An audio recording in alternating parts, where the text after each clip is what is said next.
Hey guys, welcome back to Critter Corner 1. I hope everyone's doing well.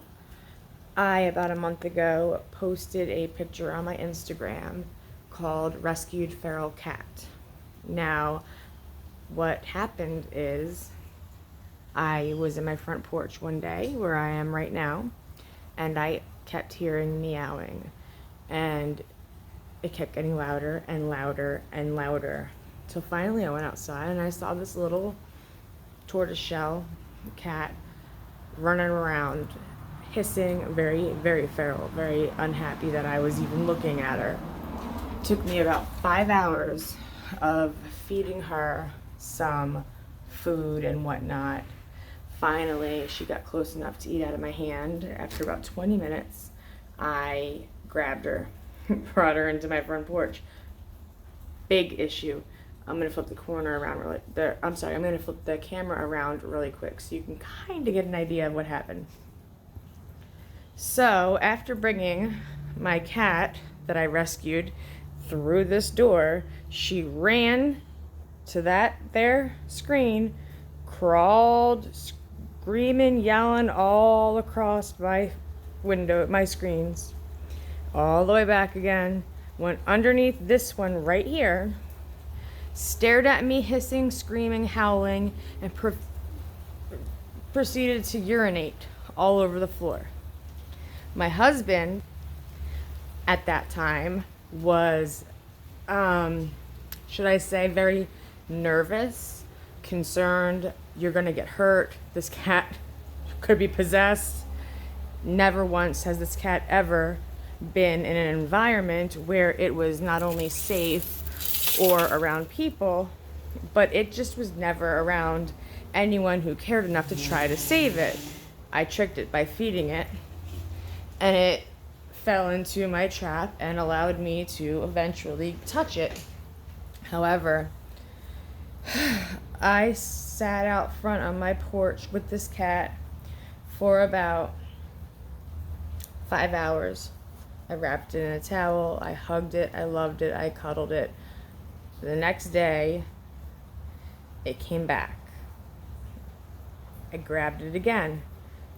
Possessed cat all over again. I mean, when I tell you this cat had skills, spider cat. This cat was everywhere and anywhere it could possibly find a way to go.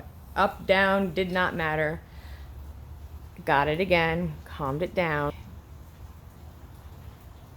And eventually,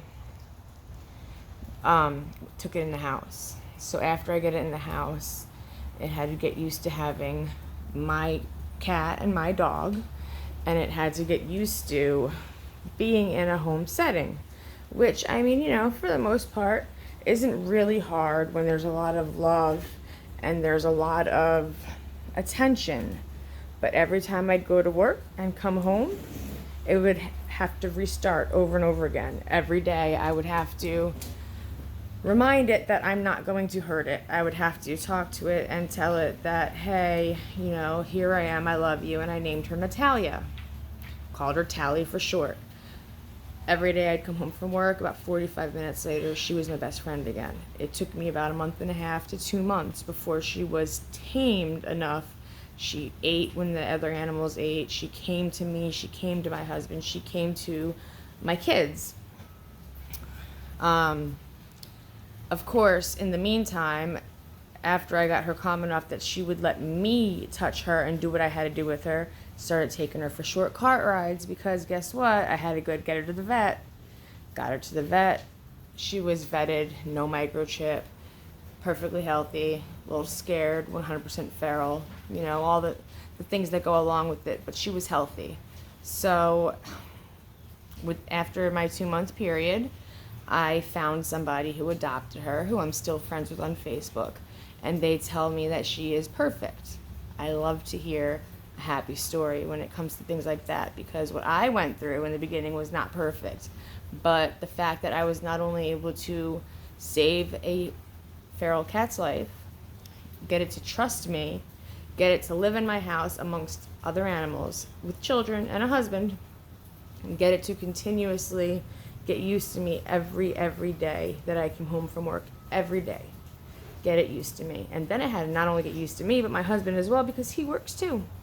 So it was a long, drawn out 2 months. But finally, she did so well, she was adoptable.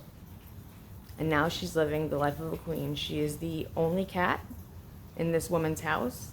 And this cat is loved and adored by this woman and her children. And I see pictures of her all the time on Facebook. I text her. I call and see how it's going. I do whatever I have to do if she needs help, vet information, whatever.